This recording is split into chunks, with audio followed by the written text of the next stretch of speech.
Now I wanted to go through some of the settings on the camera specifically, if anybody had any questions about how I set this up.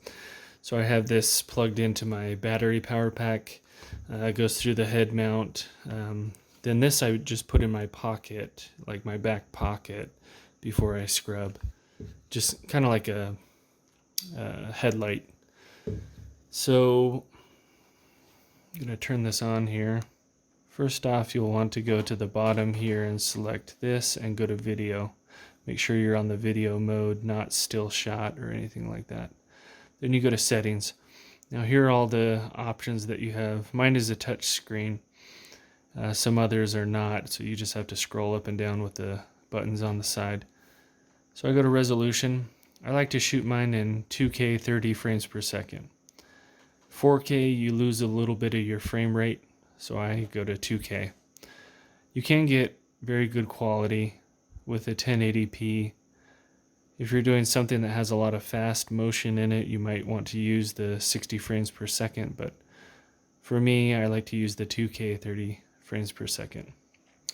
Loop recording, off. Field of view. This is another nice feature about this camera in particular.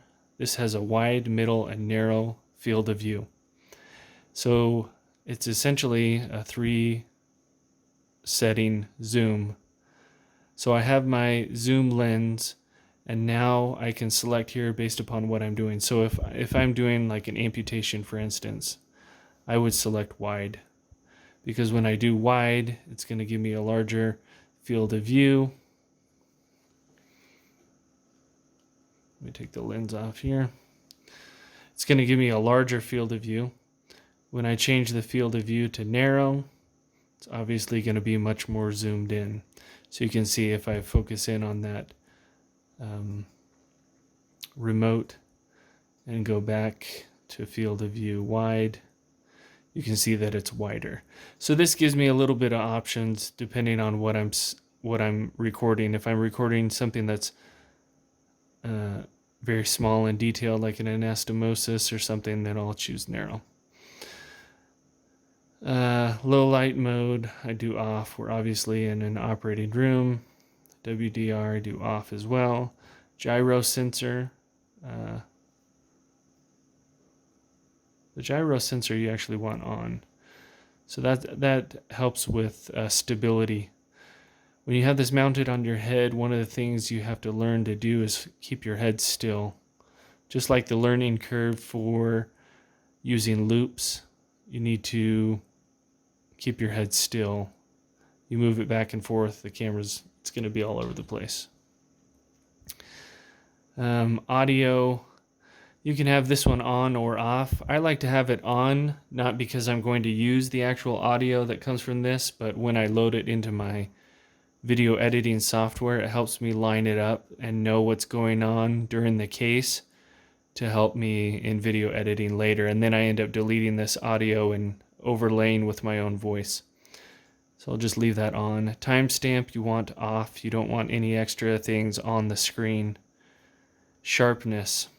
This is important. You want to make sure that this is on soft. You don't want the camera's software to be enhancing the image in any way. You want it to be its raw footage that you can load into your video editing software and manipulate it how you want with better software than what this camera is going to do. So make sure that that's on soft. White balance, auto. Color, normal. These are some ratios. You want those on 0. Distortion correction you also want off. You don't want this correcting anything software wise. Here's where you can set some other features of the phone, like the time and things, which aren't that important. So that's my little overview of how to do this.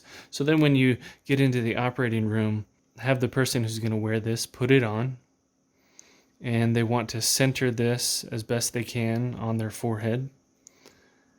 Plug the cable into the camera and then into the battery pack and put it in the back pocket.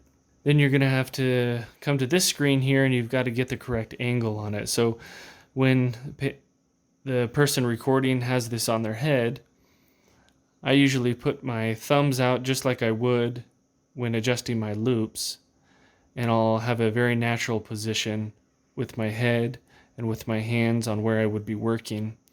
And then that's how I'm going to adjust this head mount here, because you can rotate it down or up, and you'll want to adjust that appropriately so that your subject that you're recording is right in the center of the screen.